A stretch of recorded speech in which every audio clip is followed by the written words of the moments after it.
Olá, paz do Senhor, meus amados irmãos e irmãs, tudo bem? Hoje estou aqui mais uma vez para cumprimentá-los, para falar de coisas boas de novo, né? E assim me peguei hoje lendo, eu estou aqui com uma Bíblia de estudos, né? Bíblia apologética, e é muito bom ler essa Bíblia, né? Porque a gente aprende muito, né? E o que eu vou aprendendo aqui, eu vou passando aqui, né? né? E agora, por exemplo, eu tô lendo sobre a diferença entre igreja e seitas. E eu resolvi mostrar essas diferenças para vocês, porque isso são coisas que eu vi poucos pastores e poucos líderes religiosos, poucas pessoas assim, dando estudos falando sobre isso, né? Assim, assim, aqui tem separado seita, igreja, sobre vários aspectos. Eu vou ler alguns aqui para vocês, os mais assim, mais gritantes, né? Mais evidentes entre as diferenças entre uma igreja e uma seita, né? Vamos ler assim. A seita é um movimento religioso de minoria. A igreja é um movimento religioso geralmente de maioria, né? Isso não significa que a minoria sempre vai ser seita e a maioria sempre vai ser igreja também. Isso não significa hoje em dia, né? Eu já observei isso, né? A seita é centrada em torno de um líder carismático de uma doutrina, né? A seita é geralmente centrada em torno de uma pessoa, um líder, né? A igreja geralmente é centrada numa doutrina. A seita, a relação com a sociedade é de ruptura e desconfiança.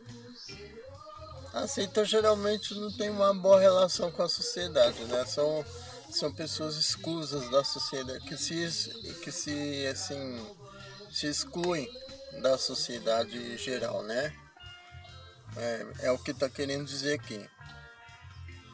A igreja compromete-se com a sociedade, servindo-a a fim de melhorá-la,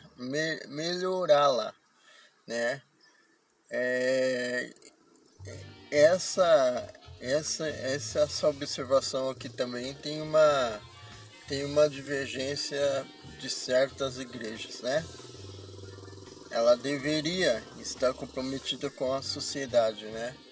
E hoje em dia vemos que isso não acontece. Isso não significa que eu estou dizendo que isso aqui é uma mentira, né? Afinal, eu estou lendo aqui, ó, na Bíblia, tá? A seita é seletiva. Ela tem uma sociedade seletiva. Seleciona seus membros. A igreja promove a universalidade, né? A igreja ela abrange a todos, né? A seita especializada em setores de classes ou populações. Geralmente escolhem uma classe da população ou pessoas específicas, né? A igreja promove a utopia da sociedade sem classe. Todos são iguais em seu interior, né? É para ser assim, né? Na seita o ingresso é voluntário, né? Na igreja o ingresso é involuntário, exemplo, batismo de crianças e voluntário, são os dois, né? A seita, audácia, sentido de heroicidade. A igreja, pertencer a ela torna-se algo tradicional. Então, pertencer a uma igreja já é uma tradição da humanidade, entendeu? No caso de você se ingressar em uma seita, não é uma tradição. Você tem tem praticamente uma obrigação com a instituição, né? A seita é caracterizada por símbolos externos como identificadores do fiel. Se você fizer parte de uma seita, essas seitas assim mais tradicionais, mais rigorosas, você vai ter aspectos físicos como vestimenta, por exemplo.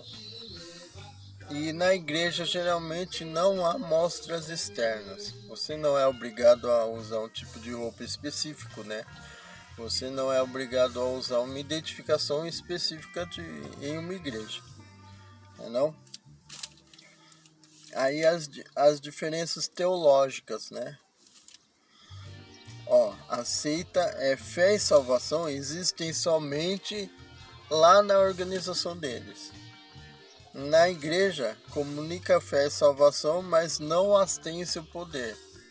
Quer dizer, a igreja prega a fé, mas cada um acredita se quiser, né? Entendeu? Na seita só funciona se você tiver essa fé lá na instituição. A fé na seita é coletiva. Na igreja é individual, né? O contato com a divindade é exclusividade dela e de seus adeptos. Na igreja, o contato com a divindade é extensivo e universal. É uma possibilidade que abrange a todos, né? Na seita, recompensas claras e próximas, né? Na igreja, recompensas simbólicas futuras. Essas recompensas simbólicas, né, que são pregadas na igreja, que dizem que assim, quando você lê assim, recompensas simbólicas, você pensa que é uma simbologia, esse negócio de ir pro céu, de galardão. Não é não é apenas uma simbologia, é uma realidade, é algo que vai acontecer. Depois vamos pesquisar para explicar bem isso aqui, porque assim, eu não tenho curso teológico, né? O meu objetivo aqui não é esse, né? Faço isso aqui para esclarecer algumas coisas aqui no canal, algumas coisas de igreja. Por exemplo, eu falo assim contra bater cartão em igreja e explico por quê, né? Porque eu sou contra isso, ficar batendo cartão em igreja, mas não sou contra você pertencer a uma igreja e ir a uma igreja, né? Você tem que pertencer a uma igreja e ir a uma igreja numa instituição, sim, mas eu sou contra você ficar batendo cartão lá dentro sem fazer nada, né? Por exemplo, pessoas que estão há 30 anos lá dentro de uma instituição chamada igreja e não fazem nada pelo evangelho, né? Não ganha almas, não prega, não faz obra social, não faz nada. Então aí é em favor do evangelho, não em favor de si ou em favor da instituição. Eu digo em favor do evangelho, entendeu? Aí sim, aí eu falo contra isso, não contra as instituições religiosas, as igrejas, né? Entendeu? Porque uma igreja é uma instituição religiosa, né? Assim, agora aceitas aceitas as igrejas no aspecto eclesiástico. A seita é uma comunidade, refúgio contra o mundo. A graça reside na instituição. Caramba, é assim, não tem lógica você se refugiar do mundo, entendeu? Por exemplo, pelo que eu estou entendendo aqui, o comportamento é o seguinte: você vem aqui até a nossa instituição, que essa instituição vai te proteger dos problemas do mundo, entendeu? Vamos tentar resolver os seus problemas, que isso também não acontece, né? E é somente naquela instituição a qual a pessoa pertence que está a solução. A igreja, o aspecto eclesiástico é comunidade, meio de serviço ao mundo, é dispenseira da graça. Aí também é um outro aspecto que hoje em dia é bem contraditório, né? Entendeu? E mais uma vez, a igreja deveria ser uma comunidade, deveria abranger a todos, né? Não ter panelinhas, entendeu? Deveria ser assim, deveria ajudar os seus membros, entendeu? Quando necessário. E muitas vezes não é isso que acontece, que a gente sabe, né? Se vê a igrejas postando que ajuda, que não sei o que faz isso, faz obra de caridade. Olha, para fazer isso você não precisa também gravar um programa de televisão para divulgar isso. Você não precisa divulgar na internet, você não precisa postar na internet que você ajudou, você não precisa, entendeu? Mas assim, eu não estou aqui para julgar isso não, tá bom? Mas hoje em dia também acontece muita contradição quanto a isso, e todos sabem, isso não é segredo para ninguém, todos sabem, né? Mas assim, a base eclesiástica da igreja é comunidade, é um meio de serviço ao mundo, é um meio de serviço à sociedade, à população, né? Ela tem que ser dispenseira da graça, entendeu? Quando eu gravei o vídeo dos levitas, que eu me lembre, eu falei lá que os levitas naquela época tinham a função de prestar serviços religiosos para a comunidade naquela época, né, em Israel. Então, esse é o papel da igreja no mundo, né? Esse tem que ser o papel da igreja, prestar serviços tanto religiosos quanto sociais, e ganhar almas para o reino, né? Ajudar essas pessoas, porque hoje em dia o mundo está precisando de ajuda, porque o mundo está um caos, né?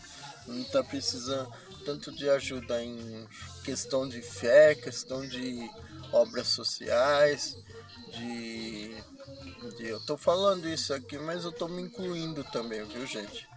Eu quero fazer isso, né? Assim, na minha vida, eu quero fazer muitas obras sociais.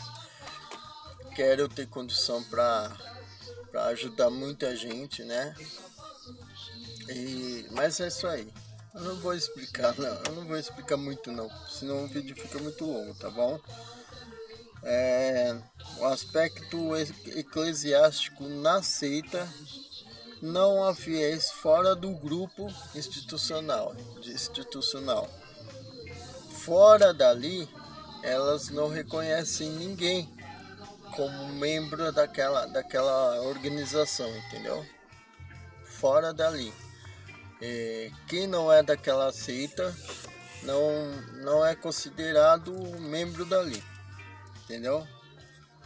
Fora daquele grupo institucional, não há fiéis, tá?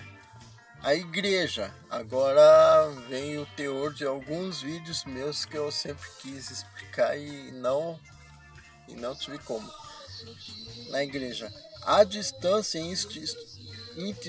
institucional não prejudica a fé dos fiéis, entendeu? Você ficar distante da igreja, se você é uma pessoa fervorosa, não te prejudica em nada, entendeu? Você pode ficar longe da igreja. Por exemplo, você tem um trabalho que que não te permite estar em todos os cultos daquela igreja. Ou você tem um trabalho tipo, eu tenho um projeto que é um projeto evangelístico, eu já falei aqui, é um projeto evangelístico itinerante. Então esse projeto, quando for lançado, quando começar a ser feito, eu não vou poder ficar frequentando a igreja. Por quê? Porque eu vou fazer trabalho, o nome do projeto já diz, é trabalho itinerante, é evangelismo, é um ministério itinerante. Então esse ministério é para ficar em vários lugares, né? Para fazer trabalho em vários lugares. Então o objetivo disso é ganhar almas em vários lugares, né? Então eu não vou poder ficar preso a uma instituição religiosa, a uma igreja, né? O que é conhecido como igreja, uma instituição, né? A distância disso não impede a minha fé, não prejudica, entendeu? Porque a minha fé é em Deus, é em Jesus. A minha responsabilidade é com Deus, não é com a instituição religiosa, entendeu? Depois eu vou falar mais sobre isso, né? Então a diferença eclesiástica entre a seita e a igreja é isso. Na seita, eu não posso ter um trabalho, ter um projeto desse, por exemplo, né? Eu não poderia. Por quê? Eu não pertenceria a grupo nenhum, a instituição nenhuma, entendeu? Entendeu? Eu não posso chegar lá e falar, olha, eu tenho um projeto evangelístico assim que eles não aceitam. Eu tenho que fazer tudo ali dentro da instituição. Não pode ser fora da instituição. É como uma empresa, né? Você faz tudo para a instituição, né? Entendeu? Na igreja está escrito assim, claro, a distância institucional não prejudica a fé dos fiéis. Então na igreja eu posso fazer esse trabalho sem que a minha fé seja prejudicada, né? Porque a igreja ela valoriza a fé individual do fiel e não a fé institucional, como foi lido antes, né? A seita invade toda a vida do fiel, é controladora. Você pertence a uma seita, você é controlado, né? Não vou citar nenhum grupo assim, nenhum nome de grupo de seita, mas estou pensando em alguns, né? Você é totalmente controlado, você tem que viver para aquele grupo. Na igreja não. Embora a fé seja totalizadora, a vida cotidiana do fiel não é controlada pela instituição. A igreja não controla a sua vida, entendeu? A sua vida é você e Deus. Tanto é que Deus não te fez um robô. Deus não quer que você seja controlado pela igreja. Se fosse assim, ele teria te programado o seu cérebro como um cachorrinho, um animal, entendeu?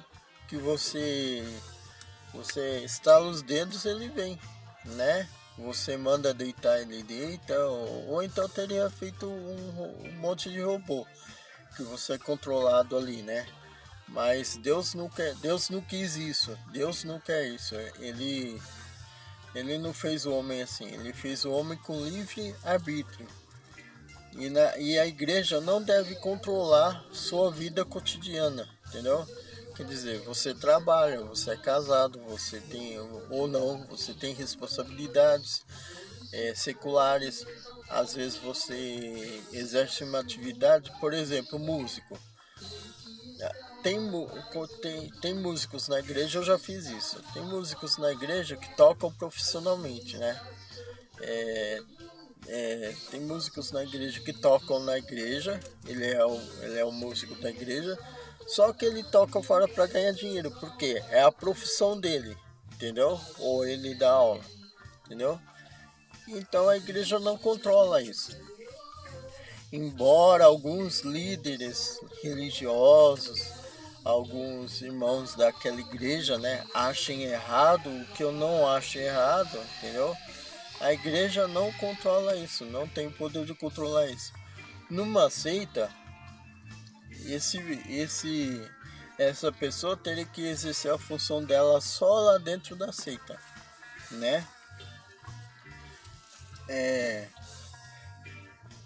Bom, proselitismo intenso na seita, entendeu? E na igreja, passividade proselitista. Depois eu vou ver o significado dessa palavra aí, né? Que eu também não sei. A diferença é litúrgica entre as seitas e a igreja.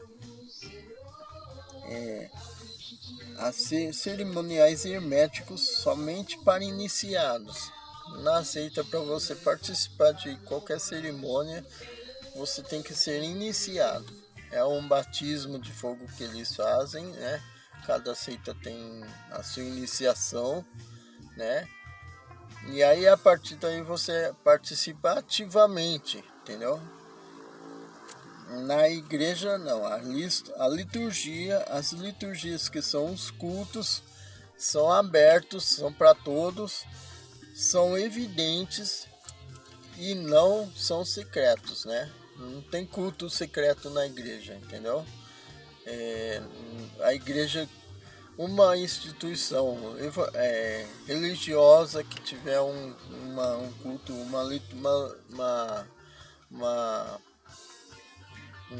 liturgia secreta, já é uma seita, né? Entendeu? As diferenças doutrinárias. A seita, somente ela proclama a verdade, né? Tem duas instituições que eu também não vou citar o nome, mas que eu estou pensando, que são bem conhecidas, né, na sociedade brasileira, na sociedade mundial, que elas pregam isso e são conhecidas como igreja, né? Eu não as considero igreja, mas são conhecidas como igreja. E somente elas detêm a verdade, somente essa instituição detém a verdade, né? Nenhuma outra instituição fala a verdade, né? Ó, a diferença na igreja, a doutrina, né? A verdade transcende a instituição e pode expressar-se fora dela. Quer dizer, a igreja não é a dona da verdade. O único dono da verdade é Jesus, é Deus. A igreja não prega a verdade como sendo propriedade dela, entendeu? Ela tem a doutrina, ela prega, entendeu? Mas a verdade transcende fora da instituição, né? As seitas, as doutrinas são simples e claras. Você faz isso e acabou. E tudo que é fora disso tá errado, né? Na seita é assim. Na igreja, as doutrinas talvez por isso que tem tanta dificuldade nas igrejas, né? As doutrinas são elaboradas e complexas. E por causa disso, agora eu vou entrar num aspecto delicado da igreja, e por causa disso, dessa complexidade das doutrinas, muita gente tem dificuldade de seguir, muita gente se rebela, funda outras instituições, saem, falam mal, né? E assim, como são doutrinas elaboradas, complexas, então muita gente pega essas doutrinas, interpretam de outro jeito e querem pôr nas costas dos fiéis julgos que eles mesmos não podem carregar. E aí o próprio Jesus fala como isso, né? Vocês, escribas e fariseus, querem impor julgos aos outros que vocês mesmos não aguentam, né? Entendeu? O próprio Jesus corrige isso, mas isso é um aspecto da igreja. Isso é até normal. Isso vem de anos atrás, né? Uns milhares de anos atrás, né? E não vai mudar isso aí, né? O aspecto doutrinário da seita. O discurso é especializado por setores sociais de interesse, né? Nas igrejas, o discurso é de âmbito universal, né? Todo lugar que tiver um discurso especializado por uma determinada classe social é uma seita, né? E tem algumas igrejas que já estão adotando esse método, né? De discurso especializado para um tipo de classe de pessoas, né? E na igreja não pode ter isso. O discurso é de âmbito universal, né? O exemplo deve ser Jesus. Jesus pregou para todos e não destinado a só uma classe de pessoas. E esse deve ser o modelo nas igrejas, né? O aspecto econômico entre seita e igreja. Na seita os bens e dinheiros do fiel são para a seita, né? Você tem essas seitas ultra secretas que você é obrigado a adotar os seus bens em favor da seita. Você é obrigado a aplicar dinheiro lá, porque você é membro, você tem que sustentá-la. Você tem que manter. E se você não faz isso, os seus bens são confiscados pela seita, né? Nesse caso são seitas extremistas, né? Entendeu? E na igreja é apoio econômico, entendeu? Você não é obrigado a dar dízimos, dar ofertas, entendeu? E agora vem aquele aspecto da doutrina também, né? Porque tem muita igreja por aí, muita instituição, que eles interpretam errado o dízimo, né? O dízimo é interpretado errado. Ofertas e primícias, né? Mas isso aí não vem ao caso para falar aqui agora. Isso eu vou falar em outro vídeo, né? E aí continuo lendo aqui, o frágil alicerce das seitas. Sabemos que o fundamento das seitas não se acha na pessoa bendita de Jesus, né? Será que todo mundo sabe disso? Né? Porque tem muita gente que é enganada por falta de conhecimento, né? Tem gente que vai fazer parte, sai de uma igreja, vai fazer parte de uma seita por falta de conhecimento, por falta de ler, por falta de pesquisar, né? Gente, com esse vídeo aqui não estou me impondo acima de ninguém, tá? Não interpretem assim. Eu não sou dono da verdade, só estou lendo aqui. Estamos descobrindo juntos, tá bom? Se bem que vocês não pediram, né? Mas eu me proponho a gravar esse vídeo aqui para esclarecer algumas situações que acontecem aí em instituições religiosas e seitas, tá bom? Quais seriam então os alicerces utilizados por esses grupos religiosos para que possam fundamentar suas crenças? Sabiamente Paulo afirmou: segundo a graça de Deus que me foi dada, pus eu como sábio arquiteto o fundamento e outro edifica sobre ele. Mas veja cada um como edifica sobre ele. Porque ninguém pode pôr outro fundamento além do que já está posto, O fundamento é Cristo Jesus. Paulo fala em 1 Coríntios 3,10. Para que um edifício permaneça em pé, seu fundamento deve ser sólido. As seitas também têm alicerces, porém estão edificadas sobre a areia, né? Isso é um comentário aqui do autor da Bíblia aqui, tá? E aquele que ouve estas minhas palavras e não as cumpre, compará-lo-ei ao homem insensato que edificou a sua casa sobre a areia.